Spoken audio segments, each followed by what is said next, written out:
doctora Erika. Bien, pues buenos días a todos y todas, buenas tardes según donde nos estén observando, ¿sí?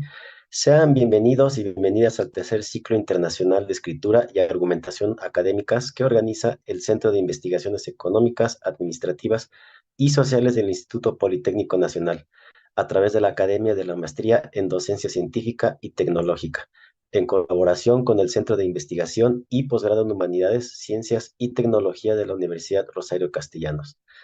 Está con nosotros el doctor Noel Angulo Marcial, a quien agradecemos la presencia, ¿sí? Profesor investigador de la Maestría en Docencia Científica y Tecnológica del Instituto Politécnico Nacional, quien moderará esta segunda sesión. Doctor Noel, muchísimas gracias y le saludamos muy fraternalmente. Le cedo la palabra. Conferencia Cómo escribir un buen artículo en educación, a cargo del doctor Francisco Javier Murillo Torresilla de España. Doctor, sea bienvenido. Y bueno, voy a leer una semblanza del doctor. Son muchos los datos que tenemos del doctor. Ha hecho muchísimas cosas profesionalmente. Yo daré una breve semblanza. Él es director del Instituto Universitario de Derechos Humanos, Democracia, Cultura de Paz y No Violencia, de la Universidad Autónoma de Madrid y director de la Cátedra UNESCO en Educación para la Justicia Social en la UAM, profesor titular de Universidad en Métodos de Investigación y Evaluación en Educación de la UAM, coordinador del Grupo de Investigación Cambios Educativos para la Justicia Social y coordinador general de la Red Iberoamericana de Investigación sobre Cambio y Eficacia Escolar. Es investigador del Centro de Educación de Investigación para la Paz, director de REICE, Revista Iberoamericana sobre Calidad, Eficacia y Cambio en Educación, también de la Revista Iberoamericana de Evaluación Educativa y de la Revista Internacional de Educación para la Justicia Social. Ha sido coordinador general del Laboratorio Latinoamericano de Evaluación de Calidad y de la Educación de la UNESCO, y director de estudios del Centro de Investigación y Documentación Educativa del Ministerio de Educación. Es licenciado en Ciencias en Matemáticas y en Ciencias de la Educación y doctor en Ciencias de la Educación. Tiene 5 sexenios reconocidos, 4 de investigación y 1 de transferencia, y más de 200 artículos publicados. En Google Scholar tiene más de 2,000 citas. En los últimos años ha centrado su interés en la investigación sobre educación para la justicia social. Doctor, adelante, lo escuchamos.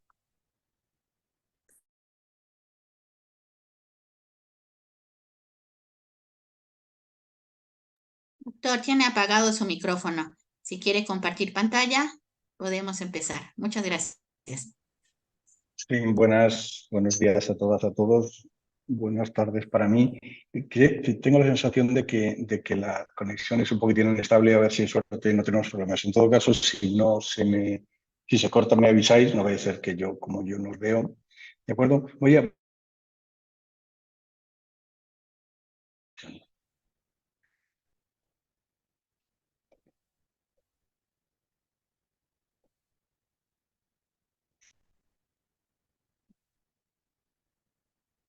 ¿Cómo escribir un buen artículo científico en la educación?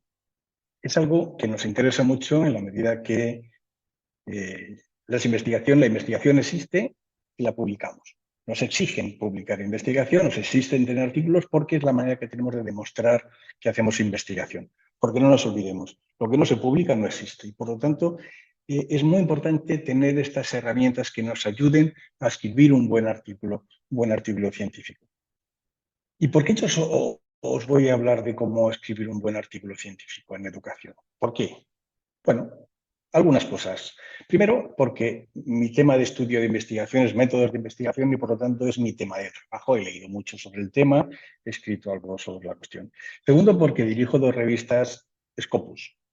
2 revistas que reciben pues, aproximadamente un artículo al día. Eso significa que a lo largo de los 20 años que llevo con alguna de ellas, me he revisado, no he leído en profundidad, pero sí en diagonal me he leído miles de artículos. Y eso me hace ya la idea de cómo tiene que ser un artículo bueno y un artículo malo. Y por supuesto yo escribo mucho. Tal como se ha dicho, debo tener más de 200 artículos publicados, lo cual significa que me han rechazado, que me han aceptado, pero que cada uno de esos ha sido aprendizajes Cada vez que he fracasado, pues me he levantado, he aprendido y cada vez sé hacerlo. Yo creo que después de esta experiencia, yo diría que grande, bueno, tengo algunas ideas que no siempre se escriben, que pueden ser útiles para escribir un buen artículo científico. Y la idea además es esta. Voy a hablar de buenos, es decir, como veréis en esta presentación, lo que hemos hecho es mirar 20 artículos en las mejores revistas del mundo, JCR, SQ1 y las 20 mejores. Por lo tanto, y ese va a ser el modelo. Al final, muchas de las cosas que yo os voy a decir no es que yo lo crea, sino que he visto o os voy a mostrar que lo hacen estos artículos que se publican en las mejores revistas del mundo. Segundo, artículos científicos. No voy a hablar de ensayos, no voy a hablar de artículos de carácter histórico, de carácter teórico. Voy a hablar de artículos científicos y en educación. Y aunque yo sé que habrá gente aquí que no es de educación, bueno, yo creo que cada disciplina tenemos como algunas características especiales que nos hacen diferentes de los demás. Está claro que en educación hay libros muy parecidos a sociología, muy parecido a psicología en algunos casos, también a otras disciplinas, pero en todo caso yo voy a hacer esa mirada en educación que nos separa. ¿Y cómo empezamos? Bien, imaginar, ya tenemos la hoja en blanco. Abrimos nuestra computadora y tenemos la hoja en blanco. Y a partir de ahí vamos a crear. ¿De acuerdo? Vamos a crear. ¿Y cuál es lo primero que tenemos que hablar? La estructura. Estas son las cuestiones de las que voy a hablar, desde la estructura hasta la referencia. La estructura de todo artículo científico en cualquier disciplina es lo que llamamos artículo introducción, método, resultados y discusión. Lo que pasa es que en educación, como en las ciencias sociales, tenemos algunas interpretaciones un poco diferentes. Por ejemplo, más que discusión, hablamos de conclusiones o discusión y conclusiones. Y cuando hablamos de introducción, nosotros solemos tener un marco teórico, una revisión de la literatura, un estado del arte. ¿Qué hacemos? ¿Juntamos introducción y marco teórico o los separamos? ¿Y los objetivos? ¿Dónde pongo los objetivos que no lo tengo muy claro? Como os he dicho, lo que he hecho es preguntar a estos 20 artículos publicados en las mejores revistas, tanto en español como internacionales, para ver cómo lo hacen. Y mi primera pregunta, voy a hacer los apartados, junto un apartado de introducción o marco teórico o lo dejo separado. Si yo miro los artículos en español, en las mejores revistas que existen en español en educación, está independiente la introducción del marco teórico. No, sí, no, sí. Es decir, no hay una claridad. El 30% de estos artículos no separan la introducción del marco teórico. Pero si vemos los artículos normalmente en inglés, artículos en revistas gringas, las mejores revistas que existen en educación, pues vemos que la gran mayoría de ellas separan. Luego, no es una mala estrategia. Primero, introducción, después, marco teórico. Son cosas distintas y nos dicen informaciones distintas. Perfecto. Y los objetivos, muy importante. Fijaros que hay varias estrategias. Si hay una introducción, ponerla al final de la introducción o por lo menos una presentación de ellas. Al final del marco teórico o al principio del método. Pues si revisamos estas opciones, diremos que la más habitual es poner, si tenemos una introducción separada, que es lo que yo recomiendo, aquí tenemos los artículos internacionales, al final de la introducción presentamos los objetivos de una manera informal. Y al final del marco teórico presentamos los objetivos de una manera formal. Con esto ya tengo muy claro cuáles son los apartados y escribo en mi hoja en blanco. Introducción, marco teórico, donde al final pondré los objetivos, método o metodología, resultados y discusión y conclusiones. Ya tengo algo lleno. Vamos a seguir avanzando. ¿Cuánto me ocupa? ¿Cuánto le tengo que dedicar a cada uno de esos apartados? Pues depende de cuántas páginas o cuántas palabras, suele estar en palabras, tenga que escribir. Si miro estas mejores revistas internacionales y en español, pues resulta que la información que me dicen de cuánto me exigen es muy diferente. La revista Educación 21 me exige entre 7.000 y 10.000 palabras. La revista Española de Pedagogía entre 6.000 y 7.500. La revista de psicodidáctica 6.500 como máximo. Pero la revista Computational Education dice que no hay máximo. Y aquí nos tenemos ya un tema. ¿Cuándo elegimos la revista que vamos a mandar el artículo? No lo hacemos al principio. ¿Por qué no lo hacemos al principio? Porque yo no sé la calidad de mi artículo. Cuanto yo vaya avanzando en el artículo, ya tengo claro si este es un artículo muy bueno y lo voy a mandar a la mejor revista del mundo, o esto es un artículo razonable y le voy a mandar una a una revista más mediocre. Eso sí, no voy a esperar hasta el final. ¿Por qué? Porque entre 5.000 palabras que me piden la Educational Researcher y, por ejemplo, Educación 21, que me piden 10.000, es el doble.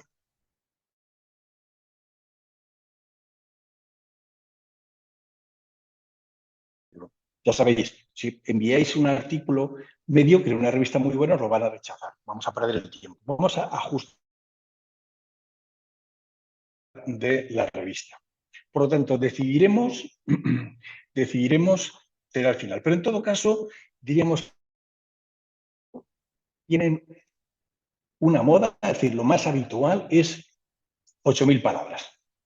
Vamos a trabajar con 8.000 palabras, de tal forma que ya no tengo solamente un hoja en blanco con estos epígrafes que he puesto de introducción marco teórico, sino que además voy a dejar 8.000 palabras. 8.000 palabras, que son aproximadamente 22 páginas.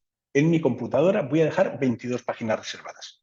¿Y cómo distribuyo esas 22 páginas? Fijaros que aquí hemos hecho este juego de estos 20 artículos mejores, preguntar cuánto ocupa en porcentaje la introducción y el marco teórico, el método, los resultados, la discusión de conclusiones y las referencias. Y hay una cierta analogía. Fijaros que he puesto en rojo cuáles serían los resultados. El 19% de introducción y marco teórico. 19, 17, el método. Resultados de 30.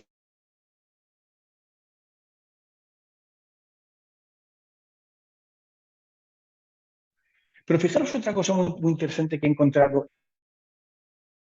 en artículos y que yo nunca lo había oído. Mirar los artículos cuantitativos y los cualitativos.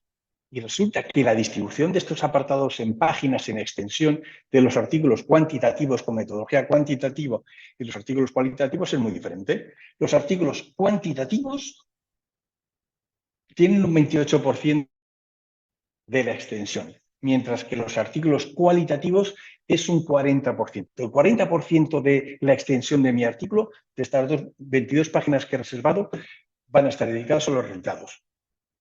Mucho más extensos los resultados en los artículos cualitativos. Y a cambio, más pequeño el método, más pequeño la introducción, más pequeño las conclusiones, incluso menos referencias. Y eso tiene su sentido, porque una investigación de carácter cualitativo necesitamos descripciones ricas, descripciones detalladas de la realidad y por lo tanto necesito mucho más espacio que no en un artículo cuantitativo donde la esencia son números. Por eso es cuantitativo, porque se expresa en números. Por lo tanto, la distribución dejaremos más espacio para los resultados. Si es un artículo cualitativo, que si es un artículo cuantitativo, que dejaremos un poco menos. Pero tomando este 19, 17, 34, 17, 12, ya podemos empezar a repartir las páginas que me he escrito. Le voy a dedicar unas 4 páginas a esta introducción de marco teórico, unas 3 páginas y media, 4 páginas a la metodología, unas 7 páginas a resultados, unas 3 páginas a discusión y conclusiones y unas 2 páginas y media a referencia. Esto es importante porque cuanto más os ajustéis a esta distribución, la imagen que vais a dar ante el evaluador, ante el editor cuando recibe vuestro artículo, va a ser mucho mejor. Es más, fijaros que yo, ya os he dicho que llevo muchos años revisando muchos artículos, ya tengo algunas claves para saber si un artículo es bueno. Esas claves son las que vosotros tenéis que mostrar. 3 cosas miro. Metodología, discusión y conclusiones y referencias. Cuanto más extenso es la metodología, fijaros que 3,4 páginas, es decir, dejar casi la misma espacio a la metodología. Es más, los malos artículos se definen por tener una metodología muy breve. Pero seguro que las personas que nos van a revisar el artículo nos van a pedir información acerca de la metodología. Por lo tanto, una metodología extensa, larga, potente. Los buenos artículos se definen por tener una metodología potente. Primer indicador. Segundo indicador, unas buenas discusiones y conclusiones. Fijaros, 3 páginas. 3 páginas para introducción marco teórico, 3 páginas para metodología, 3 páginas para discusión y conclusiones. Cuanto más largo sea la discusión y conclusiones, ahora diré las diferencias entre los dos, mejor va a ser el artículo. Y después las referencias. Voy a hablar un poquitín de referencias al final, en la medida que haya buenas referencias actuales de investigación, de revistas potentes, etcétera, etcétera, me va a dar buena imagen. Luego, fijaros, un buen artículo Se define una metodología bien detallada, una discusión y conclusiones extensa, con los apartados que luego veremos, y buenas referencias. Así yo identifico lo que son buenos artículos. Pero en todo caso, quedaros con este número de páginas, porque ya no solamente tengo mi hoja en blanco, ya no solamente me he escrito cuáles son los apartados, sino que he dicho, en el apartado de metodología le voy a dejar 3 o 4 páginas. Es decir, 3, 4, ¿pueden dejar 2? Claro. ¿No se pueden dejar 6? Claro, pero no es normal. Yo siempre digo que es como cuando tú aprendes a conducir. Pues intentas aprender haciendo todo bien, poniendo las manos en el volante bien, intentando...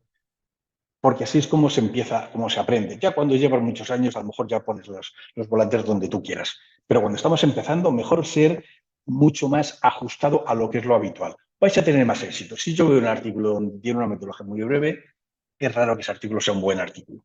Porque fijaros, es muy importante, una buena investigación tiene que estar ligada a un buen artículo, que esté bien escrito. Si tenemos una buena investigación y está mal escrito, nunca nos lo publicarán. Si tenemos una investigación regular y está muy bien escrito, tenemos más posibilidades. Por tanto, el cuidar estas cosas es muy importante. Insisto, esta es la estructura que yo os recomiendo.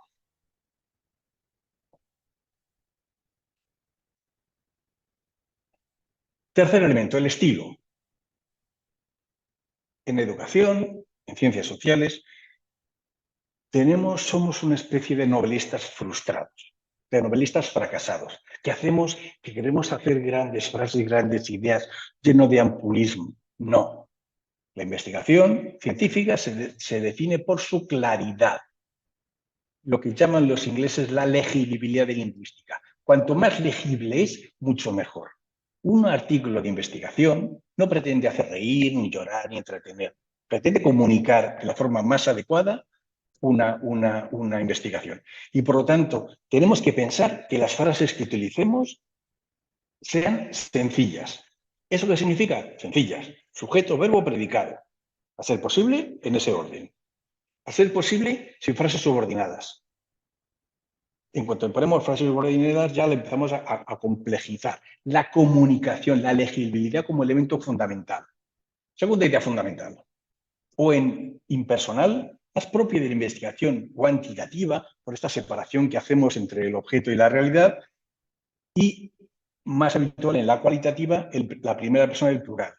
El plural, pretendemos, los objetivos o son, o nuestros objetivos son, nunca en primera persona del singular, nunca, por prepotencia, por humildad, por... Eso sí, fijaros en vuestro artículo que si empezáis con el impersonal, siempre el impersonal. Y si estáis trabajando con la primera persona del plural, siempre con la persona del plural. Otra idea importante, la investigación se escribe en presente. Los objetivos son, para conseguir esto, se realiza esto. No se realizará, se ha realizado. No. Incluso cuando hacemos, por ejemplo, la revisión de literatura, que estamos poniendo referencias, excepto que hagamos una revisión histórica y que digamos, en 1948 se publicó la Declaración de Derechos Humanos haciendo referencia al pasado, siempre se escribe en el presente. Martínez, en el 84, define los conceptos. No definió los conceptos, define los conceptos. ¿De acuerdo? Y una idea también importante es que los adjetivos calificativos os los comáis. La excelsa investigación, no, la investigación. El fantástico trabajo, no, el trabajo. Los adjetivos calificativos los pensáis mucho, porque el objetivo es la legibilidad lingüística, comunicar adecuadamente. Una idea importante que me parece que es muy gráfica. Cada párrafo es una unidad de pensamiento. Nos podemos encontrar en nuestro artículo, en los que nosotros escribimos cuando lo revisamos, cuando vosotras escribís, o bien párrafos muy breves, fijaros estos que tengo señalado a la izquierda, de apenas 3 líneas, o bien párrafos muy largos, como de 15 líneas. Los dos están mal, porque como cada párrafo es una idea, una unidad de idea, las ideas tienen que ser suficientemente largas, los párrafos suficientemente largos como para desarrollar la idea, pero no tan largos como para no avanzar. De hecho, a mis estudiantes de doctorado, por ejemplo, cuando están escribiendo, pues yo les digo, mira, lo que podéis hacer es al lado de cada párrafo escribir un mínimo resumen. Si ese resumen se puede leer, es que está bien. Por lo tanto, si haremos párrafos demasiado largos y hay muchas ideas, no está bien. Y si están cortos, que no hay un desarrollo de la idea, está mal. Lo ideal, entre 10 y 15 líneas. Como veis, ideas muy claras, muy concretas. Y es tan importante que esté bien escrito, es tan importante que merece la pena que demos vueltas. Por ejemplo, muy importante que no haya ratas. Qué tontería una errata, ya se entiende. No, pero es que si yo, como evaluador, evaluadora, reviso un artículo y ya en la tercera línea hay una errata, hay una coma mal puesta, pues ya yo me remuevo por dentro. Vamos a cuidar que sea. Y algunas ideas son fundamentales. Volver a leer el texto. Que te lo lea un colega. Búscate un colega que te lea. Tú te lees. Es un grupo y os leéis mutuamente. Muy importante. Hasta lo que decimos, que os lo lea vuestra pareja. Alguien que no tenga nada que ver con el tema. Para que os ayude a ponerlo bien. Dejarlo enfriar. Acabáis un artículo y dejarlo una semana. Porque veréis cosas diferentes. Y desde luego leerlo en alto. Hay una opción ahora mismo en Word que si le ponéis os lo lee en alto. No está mal, porque cuando leéis veis cosas diferentes. Y otra idea última en cuanto al estilo. No sabéis la cantidad de artículos que se rechazan por plagio. Más que por plagio, por autoplagio. Si vosotros trabajáis un mismo tema, es posible que las ideas o la metodología se repita, pero el autoplagio y el plagio es lo mismo. Igualmente rechazable. Por lo tanto, más allá de que seáis cuidadosos, yo estoy seguro que muchos de los autores, de las autoras que nos envían artículos no piensan que tienen plagio, pero rechazamos muchos artículos por plagio. Lo que hay que hacer es asegurarse y, por lo tanto, pasaros a vosotros mismos un programa de autoplagio antes de enviar. Y si detectáis un plagio, no porque os hayáis plagiado, sino porque se os ha olvidado poner las comillas, porque, bueno, pues entonces lo que hacéis es cambiarlo. Pero incluso fijaros que tiene muchas otras utilidades. En la literatura, en las referencias que hay al final, la gran mayoría deben aparecer como plagiadas, porque si no, nadie lo hubiera citado. Pasadle un plagio para ver qué es lo que ocurre. Si veis cosas raras, de verdad, merece la pena dedicar un poco de tiempo a ese tema. Muy bien, ya sé cuál es el estilo que tengo que utilizar y por dónde empiezo. Bueno, la idea, por supuesto, es ese mito que hay, yo hago una investigación larga de 2 años y cuando acabe empiezo a redactar, eso no es verdad. Se empieza a redactar en el mismo momento que empieza la investigación. Diseñas la investigación pensando en el artículo. Haces una revisión para una tesis. No, desde ese primer momento que empiezas la revisión ya empiezas a escribir. No lo dejas al final, ¿de acuerdo? ¿Cómo lo hacemos? No en una tesis que es otro mundo, sino, eso merecería más que una charla, una gran charla. ¿Por dónde empezamos en un artículo? No empezamos por la revisión de literatura. Empezamos por los resultados. Por supuesto que tenemos muy claramente los objetivos. Los objetivos son lo más importante, es lo primero que yo escribo. Aunque no esté bien formulado el objetivo. Después los resultados.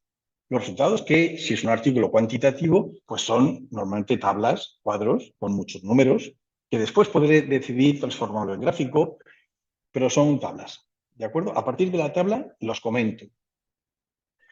Si cualitativo, esas evidencias, que no son números, son pues las citas textuales de las personas. Eso es lo primero que pongo y después lo completo. Cuando ya tengo bastante avanzados los resultados, entonces ya puedo abordar el tema del marco teórico. ¿Por qué no lo hago antes? Porque tiene que haber una coherencia absoluta entre resultados y el marco teórico. No puede ser que yo defina como marco teórico la calidad de educación como un complejo muy variado, que si pertinencia, que sí, y después lo dedico solamente a rendimiento de matemáticas. Tiene que haber una coherencia. Por lo tanto, yo sugiero, primer resultado, que cuando esté muy avanzado, me pongo con el marco teórico. Ya a continuación puedo redactar la metodología, no redacto la metodología hasta que no acabe los resultados, porque en función de lo que yo encuentre puedo hacer que varíen algunas cosas, puedo meter algunas variables unas u otras, puedo hacer unos análisis u otros, y por último le hago las conclusiones y discusión. Y por supuesto, el resumen, luego absolutamente al final, del cual ya hablaré. Lo más importante, los objetivos los tengo claros, me meto con resultados, cuando tengo resultados, marco teórico, metodología, conclusiones. Título. El título es algo muchísimo más importante de lo que vosotros podéis imaginar. Un título potente va a hacer que te lean. Y el objetivo de lo que hacemos es para que nos lean.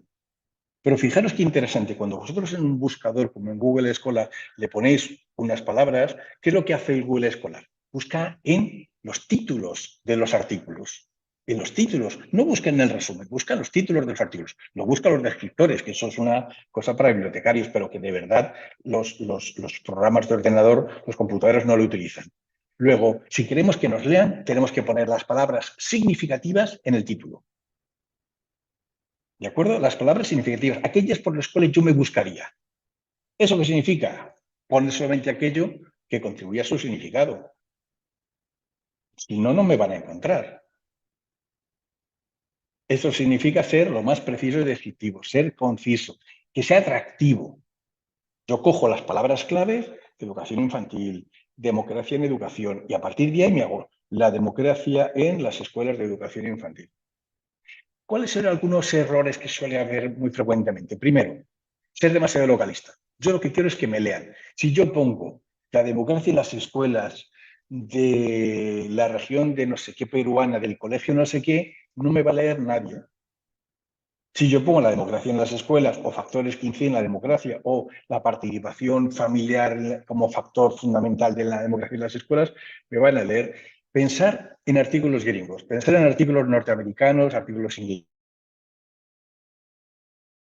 La democracia en Tennessee, en Minnesota, ¿a qué no? No, porque ellos necesitamos demasiado.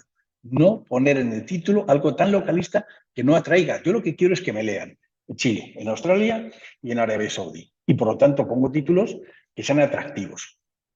No tiene que ser un resumen. No tengo que utilizar abreviaturas, siglas o acrónimos que no se conocen, porque eso va a hacer que no demasiado largos, no demasiado genéricos. Y como digo, evitar inicios como estudio de investigación sobre. Imaginaos que yo hago un estudio sobre la LOS, que es una nueva ley que ahora estamos en universitaria, que estamos en ella. A mí no se me ocurriría decir opinión de los estudiantes acerca de la LOS, porque un estudiante peruano no me va a leer. Un investigador peruano, una investigadora peruana no me va a leer, porque la LOS no significa nada. Opinión de los estudiantes de la reforma educativa, la reforma universitaria española. Ahí sí me interesa. O de una reforma educativa. ¿De acuerdo? Vamos a intentar atraer, que sea un título que llame la atención. Y eso es mucho más importante de lo que parece.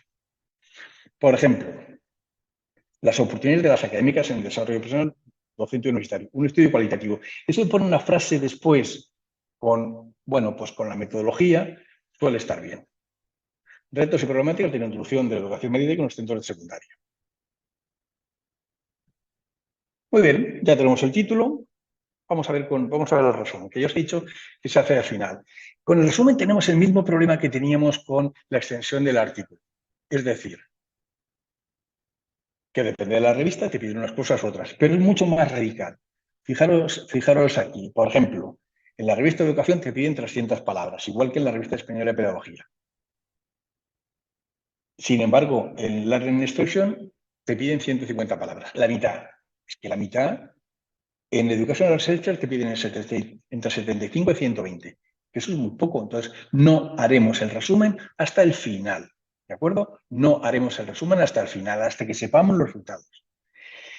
El resumen es una de las cosas, no sé si más difíciles o que peor están hechas en general en los artículos. ¿Por qué? Porque obligatoriamente, lo diga la revista o no, todos tienen que tener el formato IMRI. Introducción, métodos, resultados y discusión y conclusiones. Yo os propongo una estrategia. Aquí está mezclado. Supongamos que nos dan 300 palabras. Tenemos introducción, métodos, resultados y conclusiones. 4 apartados. Como tenemos 300 palabras, vamos a dedicar 80 palabras, 75 palabras a cada apartado. Voy a escribir en 75 palabras la introducción, que normalmente es una pequeña introducción y el objetivo. En 75 palabras el método, en 75 palabras el resultado y en 75 palabras las conclusiones. Y es ¿para qué sirve? Cuando tengo dedicados 75 palabras a cada uno de los apartados, borro los epígrafos, lo hago un gran párrafo y eso es el resultado. Y eso es el resumen, ¿de acuerdo? Muy importante formato INRIC y muy importante que haya aproximadamente la misma extensión para cada uno de los apartados, ¿de acuerdo? Y mucho cuidado con las conclusiones, que sean de verdad. ¿Para qué sirve? ¿De acuerdo? La conclusión son ¿para qué sirve? Seguimos con la introducción. Que esté separado, una introducción, extensión, pues un palmo, menos de una hoja, un palmo, ya está. Un palmo que fijaros que el objetivo es justificar la investigación, que el objetivo es demostrar al lector o a la lectora que esta investigación es muy importante y que acaba siempre formulando el objetivo de una manera más informal, más coloquial, incluso se puede hacer algún apunte de metodología. Este apartado, como digo, de un palmo, es la estrategia más habitual, es la estrategia del embudo, de lo general a lo particular. Yo quiero hacer un estudio sobre segregación escolar. Empiezo hablando de la importancia de la equidad. Después digo que la segregación escolar es un elemento más de la equidad. Continúo diciendo que en México no hay estudios sobre segregación escolar. Y concluyo diciendo, en esta investigación vamos a profundizar en la segregación escolar por nivel socioeconómico en México. La estructura del embudo. Muy importante para mí que la primera frase sea impactante, sea potente. Fijaros incluso hasta contradiciéndome. Si en algún lugar tenéis que explotar vuestro inquietud por ser novelistas, aquí es. Aquí es donde podéis poner, bueno, algún objetivo así potente. Fijaros en estos cuatro que tengo, en estos cuatro introducciones de estos artículos que he estado trabajando de las mejores revistas. El estudio de la relación entre sociedad y comunicación cobra actualmente más importancia que nunca. Vivimos en tiempo de crisis, en un mundo desbocado. Fijaros, un mundo desbocado, algo más, un adjetivo más, pero lo que hace es llamar la atención. Tenemos una oportunidad para empezar a escribirlo llamando la atención. Pocos temas de la práctica educativa afectan tan directamente a los estudiantes y sus familias como las tareas que asigna el docente para realizar fuera del horario lectivo, lo que se denomina tareas para casa. La investigación considera que el liderazgo es uno de los factores. Primero, el liderazgo es muy importante. Segundo, voy a enfocar en un tipo. Después, hay poca investigación. Conclusión, en esta investigación se va a hacer. ¿De acuerdo? Un palmo con no muchas referencias, con algunas referencias, pero no es donde hay que hacer la revisión de literatura.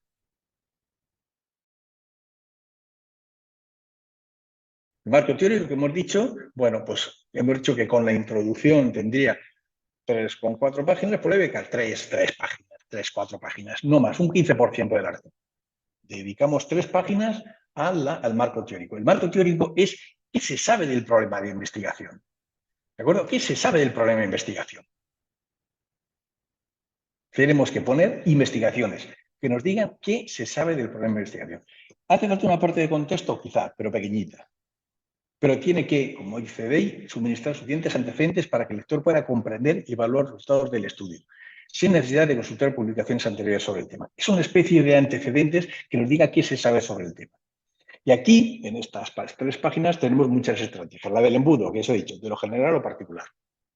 Temático, yo quiero ver la segregación en inmigrantes pobres. Pues primero hablo de segregación, después hablo de segregación de los inmigrantes, después de segregación por nivel socioeconómico, por temas. O cronológico, la investigación sobre segregación empezó en el año 54 y poco a poco voy concretando hasta la actualidad. Hay distintas estrategias, ¿de acuerdo? Pero hay algunas preguntas que me hago. Por ejemplo, ¿tienen apartados? Fijaros la respuesta. En los artículos españoles 00011, 00422, Bueno, parece que los gringos están les gusta más apartados. En todo caso, que sean razonables. Pero puede haberlos o no puede haber. ¿Definimos conceptos en el marco teórico? No, sí, sí. La mitad de los artículos en español. Sí, no, sí, no, sí. Es decir, definimos conceptos en ese marco teórico en la medida que estamos utilizando conceptos distintos, modelos distintos, definiciones. Si yo voy a utilizar una definición de segregación especial, pues lo haré. Si no, no hace falta hacerlo. Muy interesante esto de analizar investigaciones aisladas, porque una estrategia, como veis, que los gringos utilizan siempre, sí, es en el marco teórico, si yo encuentro una investigación muy parecida a la mía, pero que se ha hecho en otro país, pero que se ha hecho con otro nivel educativo, pero que se ha hecho hace años, lo que hago es dedicar un parrafito a esa investigación. Murillo, en el año 27, estudia la segregación escolar en Colombia. Para ello, hace una explotación especial de los datos del ERGE y encuentra objetivos, metodología, resultados. Como veis, esto es una estrategia medidora. Y dejamos un parrafito a profundizar en aquellas investigaciones que son muy parecidas a la mía. Insisto que lo hacen todos. ¿Cuántas citas hay en el marco teórico? La gran mayoría de las que va a haber en el artículo tiene que estar en el marco teórico, porque resultados no tiene referencias, no tiene citas, porque en metodología pocas, y quizás haya en discusión, pero la gran mayoría están aquí, ¿de acuerdo? Por lo tanto, si lo vemos, 62, 26, 15, 55, 54, 40, aquí está la gran cantidad de citas que vamos a utilizar. Hemos dicho que al final del marco teórico, por lo tanto, en esta investigación, y formulamos correctamente los objetivos. Muy importante formularlos bien, muy importante, no voy a dar una clase de métodos, pero acordaros, verbos finalistas, no de proceso. Finalistas significa que estudiar la segregación, analizar la segregación, está mal porque no son finalistas, son de proceso. Estudiar la segregación. Te digo, ¿pero qué vas a estudiar de la segregación? ¿O para qué lo vas a estudiar? Es más, un buen objetivo está formulado en la medida que yo lo leo, yo me imagino el resultado. Determinar las causas de fracaso escolar. Yo me imagino, pues, si me va a decir el ambiente familiar, la motivación, me lo imagino. Pero si yo digo estudiar el fracaso escolar, pues yo no me imagino nada. Estudiar, sí, pero ¿qué quiere decir? ¿Quién fracasa? ¿Por qué se fracasa? ¿Cuáles son las consecuencias del fracaso? No. Causas del fracaso escolar, identificar las causas del fracaso escolar. ¿De acuerdo? Estimar la magnitud de la segregación escolar, determinar, conocer, describir, explicar. Eso me sirve, comprender. Aquí tengo algunos ejemplos. Determinar el tiempo de los directores, conocer la distribución y estimar la relación. Determinar la incidencia e identificar las características. Los artículos en las revistas potentes tienen pocos objetivos. En el primer caso hay 3, pero pocos objetivos. Porque si tenéis varios objetivos, es que son varios artículos. Trocearlo. ¿De acuerdo? Pocos objetivos. Método. El método es la parte más difícil, más importante, más técnica, más difícil, con más palabras técnicas. Donde más se ve si quien lo está haciendo es la persona que lo está haciendo sabe o no sabe. Obviamente es diferente si un artículo es cuantitativo o es cualitativo, aunque en el fondo es lo mismo, lo único que utilizamos terminologías distintas. Insisto, esta es la parte que el evaluador, la evaluadora seguro que te va a pedir explicaciones, seguro que se va a meter en ello y por lo tanto es una parte muy larga. Fijaros, casi tan larga como puede ser el marco teórico. Pelín menos, si estamos hablando de 3 o 4 páginas, pues aquí también 3 páginas, 4 páginas. Cuanto más largo sea el método, mejor imagen da. Tenemos que dar toda la información para que se pueda replicar la investigación. ¿Y cuáles son los apartados estándar? Primero, el enfoque. Esto es un estudio de casos, esto es un biográfico narrativo, un estudio fenomenográfico, un ex post facto, un comparativo causal, el nombre del enfoque. Después, ¿qué voy a estudiar? En la perspectiva cuantitativa hablo de variables. Y si es un estudio explicativo, hablo de la función variable independiente, dependiente de control, lo que sea. Si hablo desde la perspectiva cualitativa, hablaré de categorías de análisis, que son las cosas que yo voy a mirar cuando voy a hacer un trabajo de campo. Esas son las grandes categorías a priori. Muestra, que me va a proporcionar información, le llamo muestra al artículo cuantitativo, al cualitativo, son participantes, no es muestra. Instrumentos en ambos casos, cuándo, dónde, cómo se ha hecho el trabajo de campo y qué análisis de datos he hecho.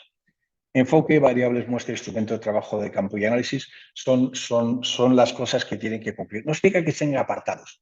Pues son párrafos y ponemos en negrita la palabra clave, pero insisto, esta es la parte más difícil, esta es la parte más técnica, esta es la parte donde más se va a notar si no sabéis si más lo tenéis que trabajar.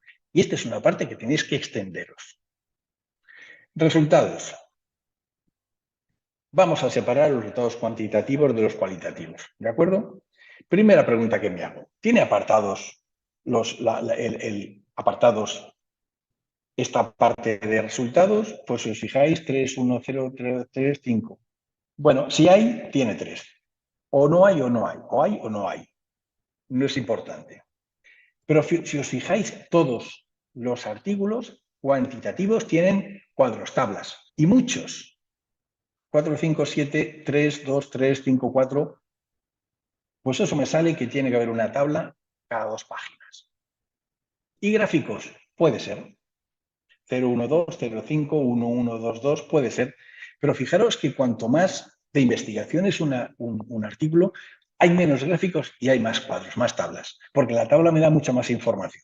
Solamente pondré gráficos, en el caso quiero determinar la evolución de la segregación escolar en México.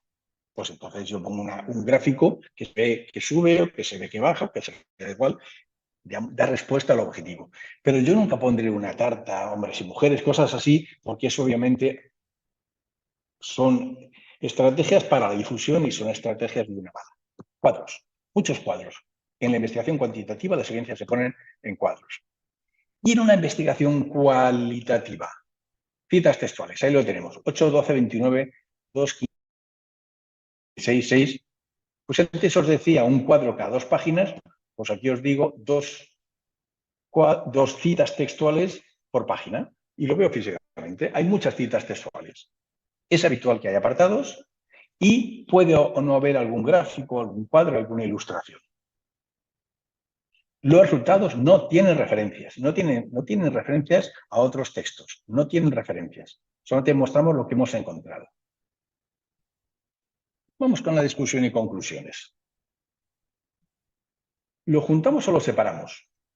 Que quede claro qué es cada cosa. La discusión es este debate dialéctico entre mis resultados y otros resultados. Yo he encontrado que la segregación escolar en México es de 0,35. Estos resultados son coherentes con los de fulanito, que en el año tal encuentran pum, pum, pum, pum, pum, pum. Las diferencias se deben a que unos son de primaria y otros son secundaria. Este debate dialéctico entre mis resultados y los dos de otras investigaciones parecidas, eso es la discusión. Una parte muy complicada porque supone saber qué se sabe sobre ese tema. Si yo no lo sé, si yo encuentro que los factores de fracaso escolar son estos, si yo no sé los factores de fracaso escolar en educación permanente de adultos y yo no sé cuáles son, difícilmente yo puedo contrastarlos con otras investigaciones. ¿Lo juntamos o lo separamos? Mi recomendación como editor, si tenemos una buena discusión, larga, potente, sesuda, con referencias que en la mayoría de los casos ya estarán en el marco teórico, lo separamos, porque dan imagen de una buena investigación. Si por el contrario tenemos o no hay discusión, en artículos cualitativos es mucho más difícil hacer una discusión, o es muy breve, directamente no hago un apartado separado, sino que le llamo conclusiones. ¿De acuerdo? La discusión es muy importante. Las buenas investigaciones tienen una buena discusión, pero si no sabemos o no tenemos, no hagamos una parte de discusión, llamemos conclusiones y seguramente colará sin ningún problema. ¿Qué son las conclusiones? 4 elementos que tiene que tener. Primero, el para qué sirve. ¿Para qué sirve? Vale. Identificar factores de fracaso escolar. Vale. ¿Y eso para qué sirve? Entonces sería, ¿esto para qué sirve? ¿Cuáles son mis recomendaciones, mis sugerencias, mis aportaciones? Por ejemplo, para la administración educativa, tendrá que invertir más dinero, tendrá que bajar las ratios. Para los centros, prestar una atención preferencial a aquellos alumnos, hacer diagnósticos previos, incluso para el profesorado. Es decir, esta idea es lo más importante del artículo. El para qué sirve. ¿Para qué investigo yo? ¿Para qué estimo la magnitud de la segregación escolar? Bueno, pues ¿para qué es importante que se tomen medidas para acabar con la segregación? Eso es lo más importante. Las aportaciones. Hemos dicho que esto tendrá 3 páginas. Bueno, pues le voy a dedicar una de media a estas aportaciones. ¿De acuerdo? Bueno, 3 páginas con la discusión. Si tengo una buena discusión, se me quedan 2, pero unas buenas aportaciones. Insisto, esto es lo más importante del artículo, porque nuestra ciencia es una ciencia aplicada, con las ciencias sociales, y por lo tanto no sirve simplemente para generar conocimiento, tiene que tener unas aportaciones. Segundo elemento, tenemos que hacer una autocrítica. ¿Cuáles son las fortalezas de esta investigación y cuáles son las limitaciones? Esta investigación tiene una muestra maravillosa, ha trabajado, normalmente suelen ser de carácter metodológico, y a su vez, bueno, pues la muestra es pequeña, no hemos conseguido, ha habido problemas. ¿De acuerdo? Esta crítica, un parrafito de fortalezas, un parrafito de limitaciones. Tercer elemento que tiene que tener obligatoriamente unas conclusiones. Futuros estudios. A raíz de mi investigación, ¿cómo se continuaría? ¿Qué otros estudios tienen que ver? No qué hago yo, sino que propongo a la investigadora que tenga que hacer. Y por último, para no acabar el artículo con estos futuros estudios que es muy soso, hacemos un colorín colorado, un cierre bonito, un parrafito que nos deje en alto. La segregación es un elemento de inequidad imperdonable. La administración debe ponerse. No conseguiremos tener una sociedad justa y igualitaria con altos grados de segregación. Este es un colorín bonito. ¿De acuerdo? Insisto, tenemos 3 páginas para discusión y conclusiones. Si tenemos una buena discusión, pues nos quedan 2 páginas. Muy bien las aportaciones y luego un párrafo de fortalezas. Ponemos un colorino. ¿Y qué nos queda? Nos quedan las referencias. Fijaros que si yo miro las referencias de un artículo, yo sé si el que ha escrito, la persona que ha escrito, si sabe del tema o no sabe del tema, si está actualizada o no está actualizada, si es de derechas o si es de izquierda. Todo se sabe con las referencias. Por lo tanto, no es algo tan automático como, bueno, yo voy escribiendo tal, me van saliendo textos, los pongo al final y ya está. No, no, no. Cuando acabamos el artículo tenemos que mirar las referencias. Y tenemos que ver algunas cosas. Por ejemplo, primero, la mayoría tendrían que ser artículos. ¿Por qué? Porque la mayoría tienen que salir del marco teórico, que son revisiones de investigaciones, y las investigaciones se publican en artículos. ¿No puedo citar a Freire en un libro Pedagogía del Prohibido? Claro que puedes, pero excepcionalmente. La mayoría son investigaciones empíricas, es decir, citar artículos de investigación. Y cuanto mejor sea la revista, mejor será la investigación. Por tanto, hay que mirar las buenas revistas. ¿No puedo utilizar la revista? Claro que puedes. Digo como tendencia. Segunda idea, actuales. Yo ahora os voy a mostrar un cuadro que os va a impresionar de lo actuales que son. Un artículo con más de 5 años está viejo. Tenemos que citar cosas actuales. Centradas en la temática. Muy centradas en la temática. Cuanto más centradas, mejor. ¿Qué hay en inglés? En inglés. Pues muy sencillo, porque la mejor investigación en el mundo, los chinos publican en inglés, los rusos publican en inglés, los norcoreanos, si es que publican algo, publican en inglés. Por lo tanto, la mejor investigación está en inglés y vosotras, si tenéis un artículo muy bueno, lo publicaréis en inglés. Luego, si yo quiero hacer una buena revisión de literatura, pues tendrá que ser en inglés, necesariamente. Todos no, pero que haya en inglés. Muy importante en esa revisión que no se os olviden los textos claves, los autores clave. Insisto, cuando acabáis, son suficientes, qué imagen doy, no me falta nada que debería citar, esta reflexión. Y las cosas evidentes como poner el DOI, el Digital Object Identifier, que ya es imprescindible. Yo sugiero que utilicéis este crossref, aquí en la esquina os he puesto la referencia, porque el crossref sirve para muchas cosas. Bueno, es un buscador de textos, pero también os dice cuál es el DOI. Pero también si metéis ahí una opción, jugueteáis, yo puedo coger todas las referencias de mi artículo, lo meto y me dice el DOI de todos ellos, y además me dice si no existe. Y si no existe, es posible que tenga malas referencias.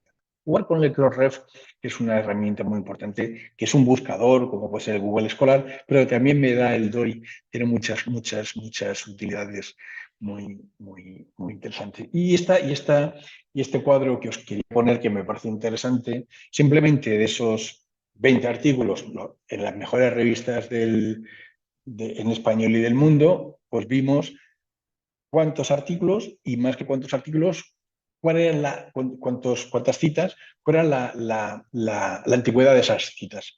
Fijaros que el promedio, abajo en la esquina de abajo lo tenéis, es 44. El promedio de los buenos artículos son 44 citas. He dicho 2 páginas y media. No pongáis muchísimos que da mala imagen. No pongáis muy pocos que da mala imagen. Pero si os fijáis, de esos 44, 20, es decir, prácticamente la mitad, tienen menos de 5 años. La mitad, en los buenos artículos, la mitad de las referencias tienen menos de 5 años. Esto es una exigencia brutal, porque nos supone estar al día de lo último que se hace. Esto nos supone que si hago una investigación, tengo que revisar la literatura en el momento que lo estoy escribiendo. Si yo asumo, no solamente los últimos 5 años, sino de 6 a 10, son 30. Es decir, el 75% de los artículos tienen que tener menos, de los artículos de las referencias, tienen que tener el 75% menos de 10 años. ¿Que puedo poner clásicos? Claro, aquí tengo 3 de media, que tiene más de 21 años, claro que puedo citar a Piaget, a Freire y a Vygotsky, pero excepcionalmente.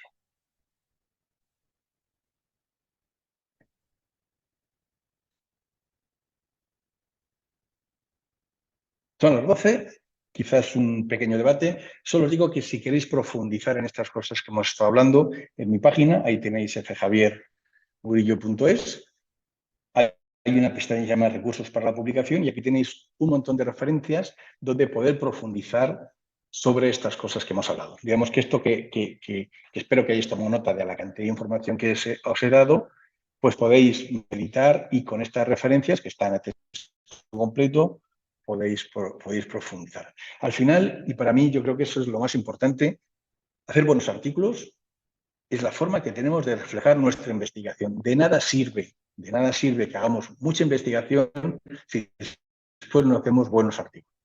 Y para hacer buenos artículos hace falta buena investigación, pero también hace falta saber cómo redactarlo, saber las estrategias, las claves. Al final, yo creo que después de tantos años publicando, lo que he hecho es aprender algunas ideas que me facilitan mucho las cosas. Lo primero que hago son los apartados, después me dejo el espacio, después hago una revisión. Ese tipo de cosas que me parecen muy importantes que os van a ayudar sin duda a publicar mejor. Porque, insisto, la investigación que no está publicada no existe. Y nosotros hacemos investigación para cambiar el mundo. Si no publicamos, el mundo no se va a cambiar. Y es muy importante que las publicaciones sean buenas, porque es la manera en que nos lean. Si no nos leen, tampoco cambiamos el mundo.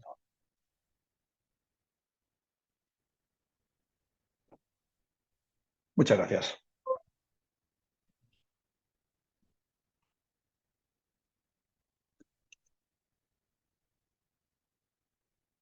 Listo. Muchas gracias, doctor Francisco. La verdad es que esto es parte de lo que uno quisiera preguntar y nunca habríamos tenido esas respuestas que nos ha dado. Supera en mucho lo que esperábamos de esta aportación. Lo felicito y se ve por qué tiene usted la dirección de 3 revistas o 4 revistas que están registradas en los principales índices científicos. Me da además un gusto muy especial poder establecer un vínculo entre usted y otra persona que tiene una gran cultura editorial, una gran experiencia en esta parte, pero además que coinciden en las cuestiones relacionadas con el estudio de la paz. Espero que entre usted y el doctor Xicoténcatl exista una vinculación fuerte y seguramente que tendremos oportunidad de contar con usted en otra ocasión. Tenemos el 4º ciclo de escritura y argumentación académicas. Lo que nos dio usted es oro molido. Creemos que será aprovechado por toda la comunidad que ha estado presente y quienes no tuvieron la oportunidad. Este material está disponible en el canal de YouTube del Centro de Investigaciones Económicas, Administrativas y Sociales. Por tiempo, no me extiendo, que no son elogios, sino reconocimientos. Voy a pasar a leer el currículum del doctor Xicoténcatl Martínez Ruiz. Quiero recordarles a todos que tanto en YouTube como aquí mismo en el chat está el enlace para la asistencia.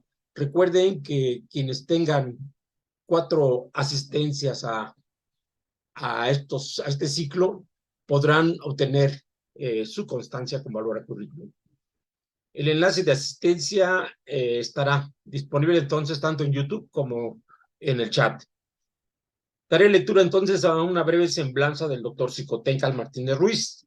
Es editor académico, investigador y doctor en filosofía por Lancaster University de Inglaterra. Maestro en estudios de Asia y África por el Colegio de México, con especialidad en filosofía de la India y lengua sánscrita. Maestro y licenciado en filosofía por la UNAM. Ha publicado diversos libros, artículos arbitrados, capítulos, traducciones del sánscrito al español y al inglés. Su trabajo en poética educativa ha sido reconocido por la UNESCO. Fue investigador visitante de la Universidad de Madrás en la India, en el Instituto Francés del Extremo Oriente en Pondicherry, en Bassano, Italia, en Maharashtra, la India, y en el Centro Internacional de Estudios Pedagógicos. de Sèvres, Francia. Fue profesor del Colegio de México, el Instituto de Investigaciones Mora, en la Universidad del Claustro de Sor Juana Inés, en el INACIPE, y dirigió el proyecto Casa de la Cultura de la India en México, fundado por Octavio Paz. Es miembro de los comités editoriales de arbitraje y consejos editoriales. Fue editor en jefe de la revista Innovación Educativa del Politécnico y coordinador editorial, donde tuve el privilegio de colaborar, aunque sea indirectamente, con él.